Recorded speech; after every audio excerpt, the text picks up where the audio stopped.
Yeah, feel free to open your, turn on your videos, guys.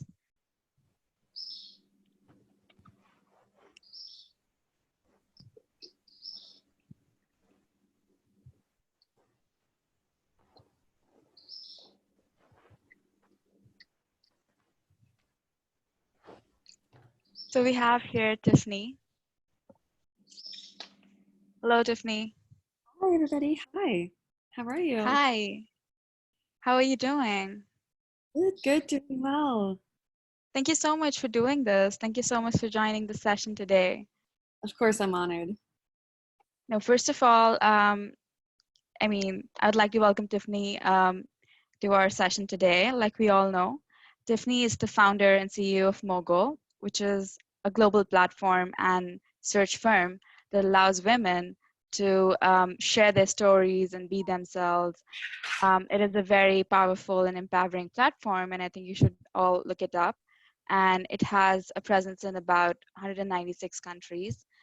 And Tiffany pretty much has every single feather in her hat that a tech entrepreneur, especially a woman tech entrepreneur, can have. And you are a personal role model as well. So yeah, welcome to our session. Welcome to our tribe of future coders and entrepreneurs. Um, and yeah, I've had so many questions pouring in, and all of us are so excited to ask you stuff and to see you here, to meet you here. But I've assembled the basic ones, about like 4 or 5 of them. So first of all, how did you first come up with the idea of Mogul? Thanks so much again for all those kind remarks. And I'm so excited again to be here and answer all your questions. And that first question about how I got inspired really has to do with my life journey. My family has been my biggest inspiration since I was young. And just to give you a context, my family had been in Vietnam, then actually due to war had to move to Paris, France. And so I grew up there growing up. In Paris was amazing. I loved it. Beautiful childhood. But I always knew that in the end, there was something more beyond. And what I mean by that is because I was inspired truly by my grandmother, who had been this amazing woman in Vietnam, running newspapers, running businesses, always providing others in need with opportunities, information. So Wow. growing up, I wanted to be just like her. And ultimately, what happened was that, therefore, when we were in Paris, my parents and I, we all wondered, what more we should do to be able to enable me to maybe have more opportunities, just like my grandmother had always provided others.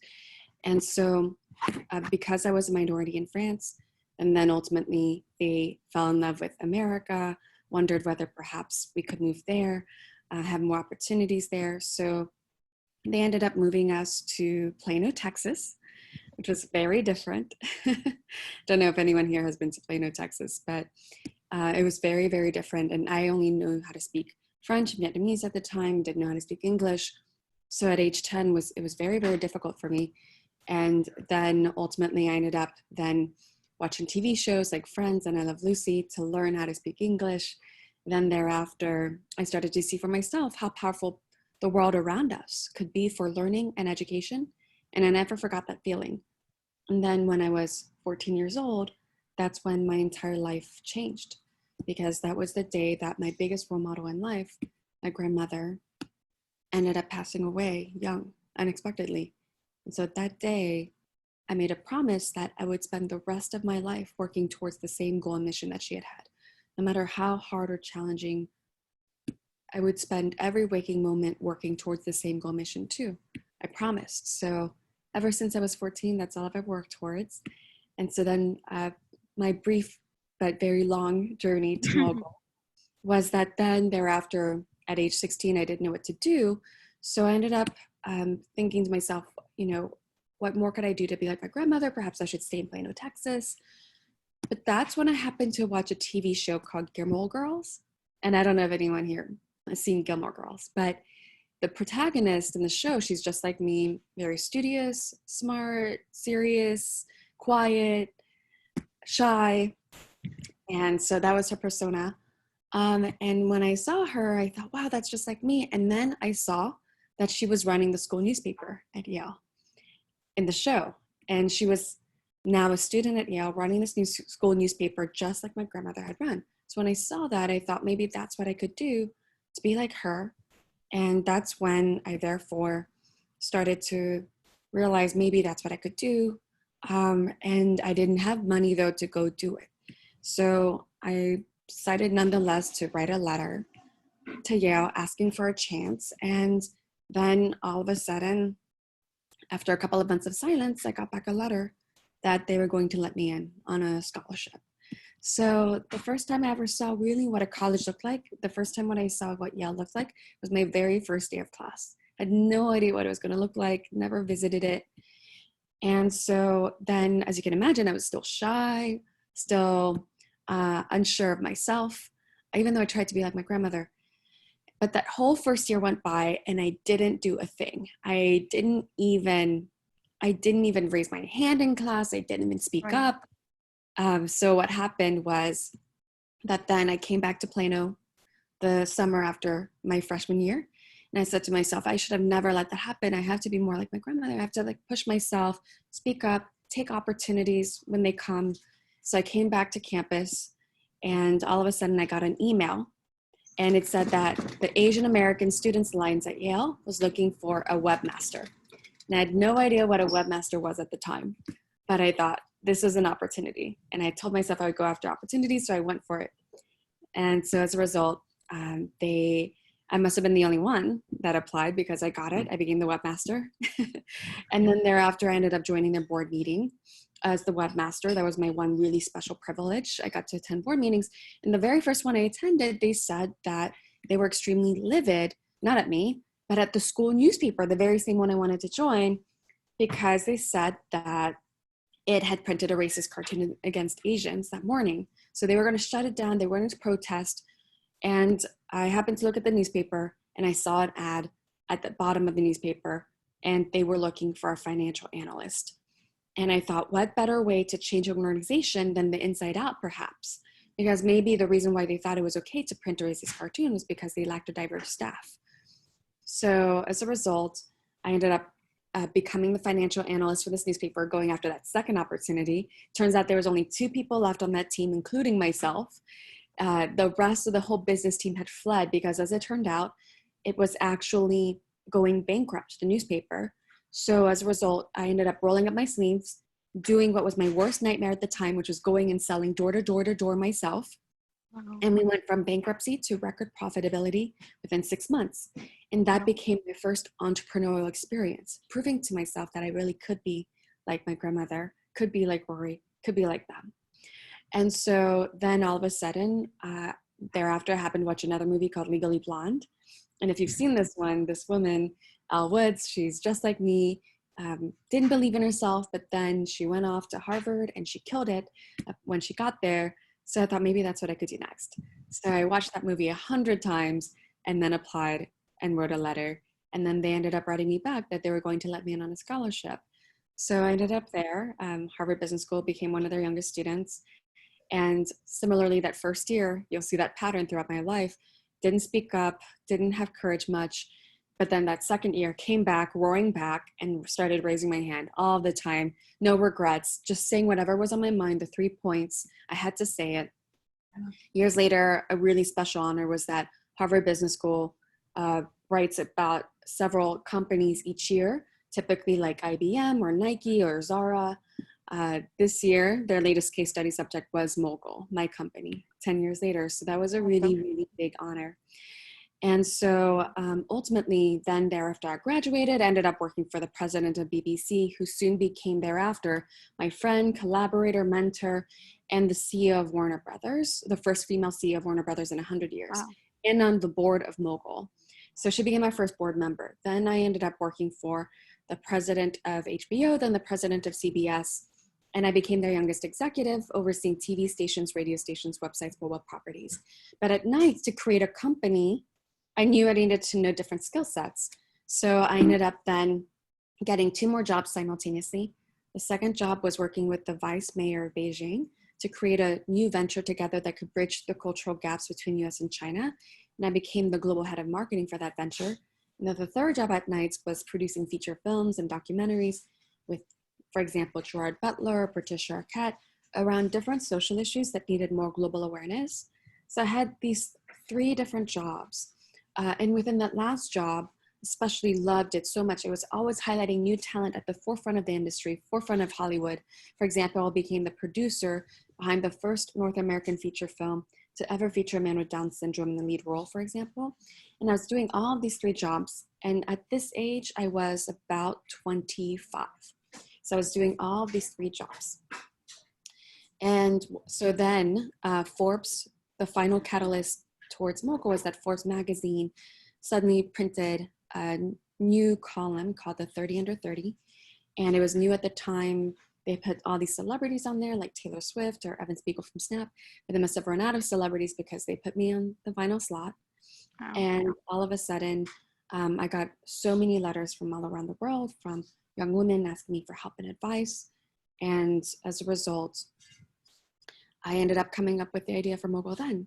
I thought, what if there was a platform whereby millions of us could share our goals and our information and resources and together reach those goals, help unlock our greatest potential, help the world to unlock its greatest potential. And so that's when I realized maybe this would be a really good idea. But the one final thing that I did not know about building a company was that I didn't know how to code. So what I realized was I didn't have millions of dollars to hire engineers, but maybe I really could teach myself how to code and build this up myself, this little idea. So initially what happened was that every single day I'd work for my three jobs, working for the president of CBS, the vice mayor of Beijing, Gerard Butler, Patricia Arquette, etc. Then at 3 a.m., I'd be done with everything, and I would just teach myself Ruby on Rails over and over and over again. And after a couple of weeks, I built the first very ugly version of Mogul, and then I sent it out, and then we exploded to reach 1 million women within our first week, and a half, becoming one of the fastest growing platforms for women ever. And so that's how we got started and how I got inspired to start Mogul initially. Wow, that is amazing. It is so powerful though, like coming from your grandmom to like Yale, Harvard, such big brand names and everybody. One thing that you mentioned, which is very interesting, is that you used to be shy, um, which is very interesting coming from the fact like from there to now being on every major platform, telling your story to pretty much everybody. How was that? Like, did you ever struggle with speaking in public? Um, Definitely. Had so many struggles with speaking. And, I think when I was at Yale, as I mentioned, that first year, it takes me about a year to adjust to new environments, it seems. right, But I could barely speak up, barely could be a part of the conversation. And so I really had to go back, reset, and have this voice inside my head that would say, I'm going to regret this moment, and I do not want to regret ever again. So I have to push myself to speak up, to be a part of the conversation. I have to do it. And that voice was the voice that kept me going throughout my life, to push myself so I wouldn't regret, because I hated that feeling of regret. You don't want to sit in your room and ponder what would have been, what if, right, so ultimately I always went for it. And same thing though happened again. It wasn't so easy. When I was then at HBS and at Harvard Business School, every person seemed to be different than me. And ultimately, I still had to push myself, still set in my ways. That first year was shy, didn't speak up. But by the second year, had to start raising my hand, force myself. And I had to actually, because the school actually only grades you by participation, by the number of times you speak. So literally, I would have to write down my ideas, 3 ideas on a note card, and force myself to say it by the end of the class, have raised my hand every single time. And so, what this taught me though was that incredible things could happen when you did speak up, when you forced yourself. And I finally learned this lesson once and for all, a final time when in 2016, I was invited by this mysterious organizer named Tim to come and join him and a number of different pioneers in Vienna, in Austria. And there were going to be 20 of us, he said. I showed up to the palace in Austria, in Vienna, and there's 20 of us for sure, just as Tim had said. And he leads us through the palace, and he puts us into a room, And he says, you have 1 hour together. I know this sounds like a scary movie, but Yeah. basically, just as he closes the door, he says, you have 1 hour together. You have 1 hour together to discuss what global issue, if solved, would solve all other global issues. Go. Oh, wow. And so I look around the room, like 20 of us, and there are so many amazing people there. And remember, by now I'm a 27-year-old girl, and I see these amazing people, the founder of Siri, the creative Siri on Apple phones. I see Ralph Simon, who created Jive Records, which was Backstreet Boys, NSYNC, and Britney Spears' record label. I see the Prince of Saudi Arabia, not the one in trouble, but the sixth in the line. And then I see Boy and Slat of Ocean Ocean Cleanup. It's cleaning up our oceans as we speak. Uma Valetti of Memphis Meats, recreating meat without animals. So just amazing, amazing pioneers. 19 men plus me. So I look around the room and I'm Wow. intimidated. And so the 19 men, I'll start talking, what's the global issue that if solved would solve all other global issues? So they talk amongst themselves and they say, it's water, energy, famine. And I'm in the corner very comfortably quiet. And then they take the full hour to discuss. And by the end of the hour, we've got no conclusion. What is the global issue that if solved would solve all other global issues? Right. That's when I start to realize, if I don't speak up, if I don't say something, I'm going to regret it. I have to say it. I have to say it. So I stand up and I say, I know the answer. As the conversation trails off, I say, I know the answer to this question. What global issue, if solved, would solve all other global issues? The answer is girls' education. Because girls' education, when solved, solves everything else. All of a sudden, families start to prosper, cities start to flourish, countries rise, innovations prosper and rise. It's girls' education. And of course, I was much more eloquent than that. And I went around 19 times to discuss with each of the 19 why it was girls' education, much more eloquently. And by the end of the hour, and near the end of the hour, we had come to a conclusion and a Wow. consensus. It was girls' education. And so they said, well, with all these pioneers in the room, let's discuss what's the solution for girls' education. And then they said, well, because of XYZ, we should do XYZ. And by the end of the discussion, the solution they had come up with on their own was in fact identical to Mogul. And so when they discovered that it was identical to Mogul, the solution that they had to come up with, they said, well, then we should all invest. And then they did.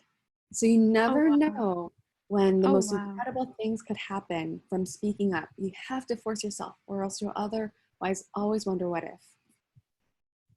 Wow, that is crazy. So were those people the first set of investors you had for Mogul? Um, The first, by then others had invested as well, such as uh-huh. the founder of Match.com. He was actually our first investor. Wow. He was actually the first person I ever pitched to Mogul to, which was really, really scary, intimidating, and I don't recommend pitching it to an industry veteran for the first time you ever pitch something. But that's what I pitched to, mostly because of a tip that I will share with you, which is that when I first started Mogul, to accelerate progress and momentum, I ended up reaching out to role models, 50 different role models. I had a friend send out 30 notes, 30 emails, and ultimately it ended up really accelerating me.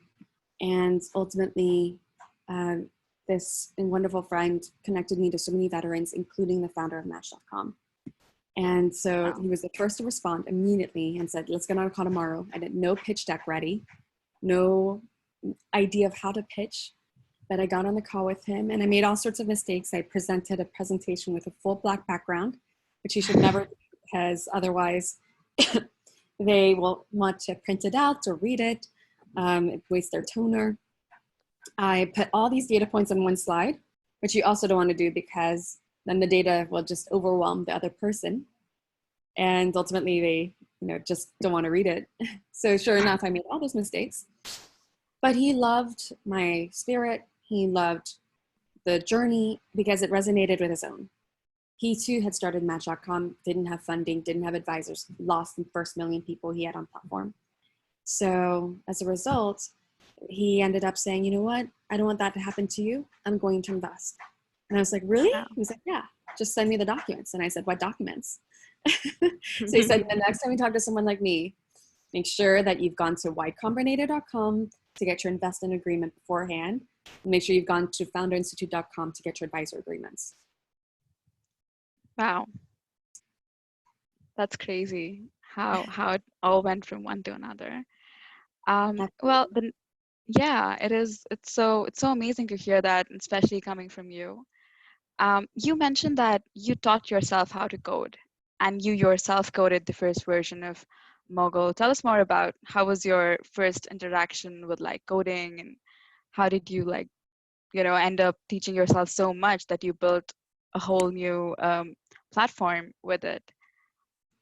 That's a great question. And ultimately, it all started with first starting with a PDF called Ruby on Rails tutorial by Michael Hartle, Hartl. I love Michael Hartle's Ruby on Rails tutorial. It's a PDF that really changed my life. I tried many different textbooks in the past, but I really couldn't get through it. I would try, I would fall asleep, and ultimately I would fail.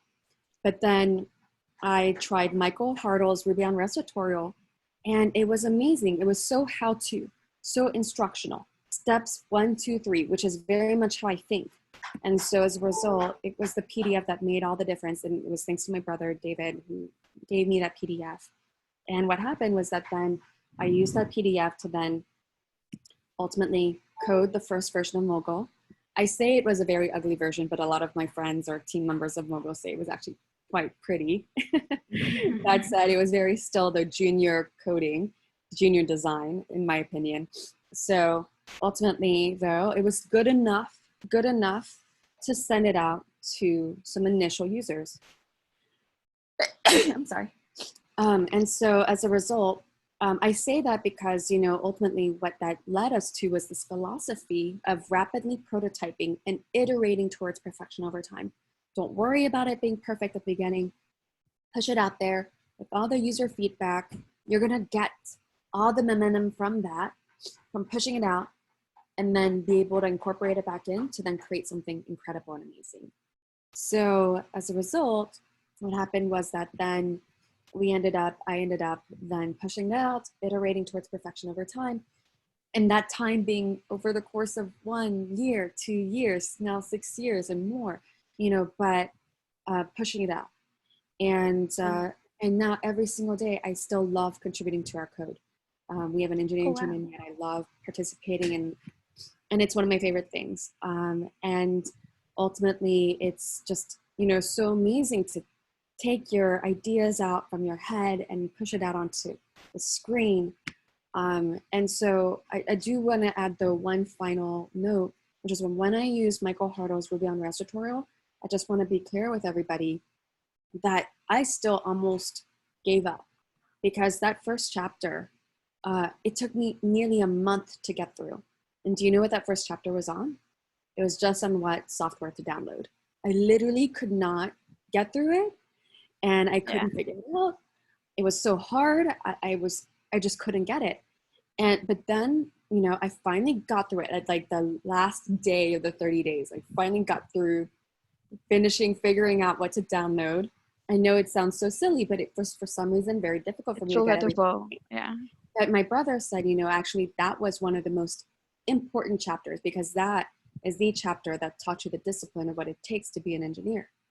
And it's kind of like the wax on, wax off phase in the Karate Kid now, I realize. It really did teach you the discipline. So ultimately, then when I got through chapter 1, I finally got to chapter 2, which is to actually code. And I flew through chapters 2 through 10.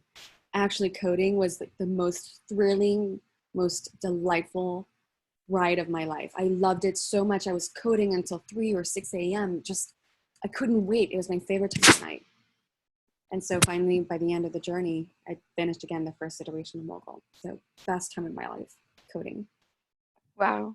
How long did it take you to like teach you to the time you actually launched Mogul? So that first chapter took me 1 month. The next 9 chapters, from chapter 2 through 10, took me a week and a half. I Oh, loved it wow. so much. So about a month and a half Wow. it took me to create the first version of Mogul. Wow, that's brilliant actually. Mm. Um, you mentioned that when you were 25, you were doing like multiple jobs, but then you'd come back at 3 a.m. and still work on Mogul. How did you balance like time for family, for friends, and sort of like work and life and social life and everything together, and especially like at 25? How did you do that?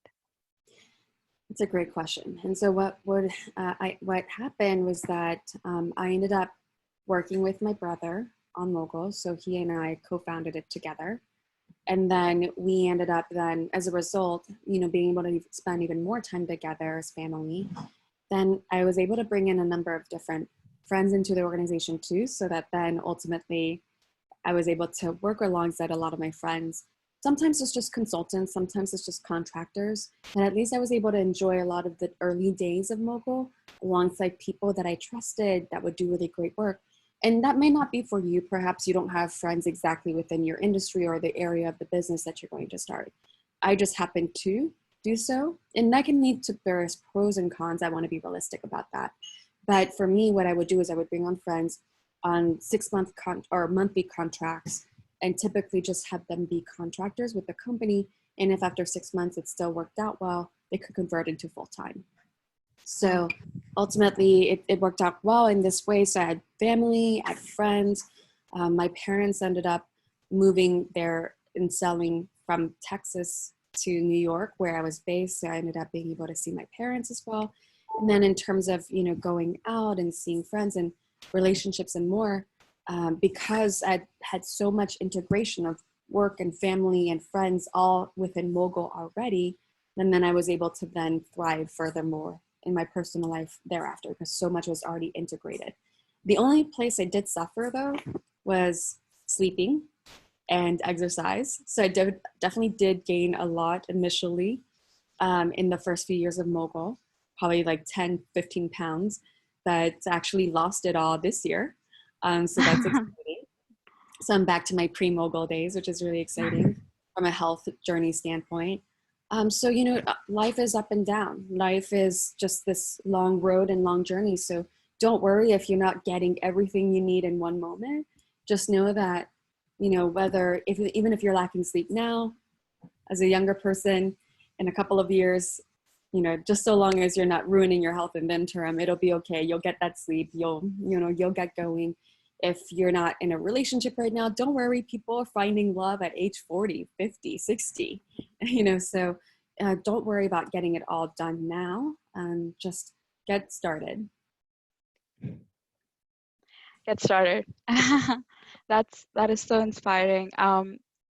Yeah, wow. I feel I mean, you've had quite like, because you had everybody together with you doing Mogul, you could like, you were able to integrate your personal relationships with you along with what you were doing, which is such an amazing thing to do because that means that they all had their trust in you. They were all believing in you and supporting you in their ways. Yeah, well, I sort of you answered everything I had on my list here from a couple students, and I don't want to keep you for longer. But my last question would be: do you have anything to share with our young aspiring coders and entrepreneurs on the call today, or our young moguls, as you'd call it, as you'd call them? Absolutely. Um, I'm so yeah, proud of you all.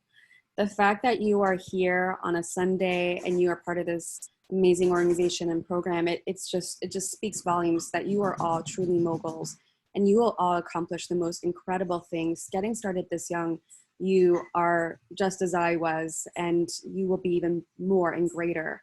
So proud of you all. And what I would love to offer you actually are free memberships to Mogul. It's oh about wow, a $700 value, oh wow, and thank I you so would love to much. offer it to you all for free. So each. Wow, thank you so much, Of Tiffany. That's course. great. Of course. So what I would love to receive is possibly everyone's email address at some point, Kavya, and then I'd Yeah, love for to sure. send you all the free membership to Yeah, Mogul. definitely. Thank you so much. Like we do have, I mean, we had about like 400 girls sign up for this camp, so I can totally send you all their emails. And yeah, this is a great news. Thank you so much. You made my day and you made our day. Um, and so inspiring, Tiffany. It is so great. Thank you so much for even agreeing to do this, honestly. Um, and like, I think I met you like 2 years ago at your book signing when I was reading You Are a Mogul. And I think I mentioned it there as well. And I'll say it again, that book changed my life. Thank you. So, yeah, no, for sure. Thank you so much. I would not keep you for longer. Comments are pouring in. Everyone's thanking you. Well, yeah, thank you so much, Thank Tiffany. I'd let thank you you. go. Thank you. Thank Absolutely. you so much, It's an Tiffany. honor. Thank Bye. you. Have a great day. Thank you. You too. Bye. Bye. Well, that was Tiffany Pham. I hope you guys got inspired today, just like I did, and learned something from the session. Thank you so much for joining the chat. And I'm so happy and excited right now. I'm like so positive, feeling so positive after listening to this chat. I'll hand it over back to our instructor Pranjal, and he'll make a few announcements. And for the remaining of you who joined for just for the chat, thanks again. And I will reach out to you guys about the free memberships that Tiffany just mentioned, which is by far the most amazing thing I've heard today. And yeah, like we'll set you guys up, and we'll talk to Mogul and see how we can go forward with the free memberships. But yeah, thank you so much, guys. I'll also say goodbye and hand it over to Pranjal. So good to see you guys, see your faces, some of you who have your videos open, and you'll definitely see me again because I'll probably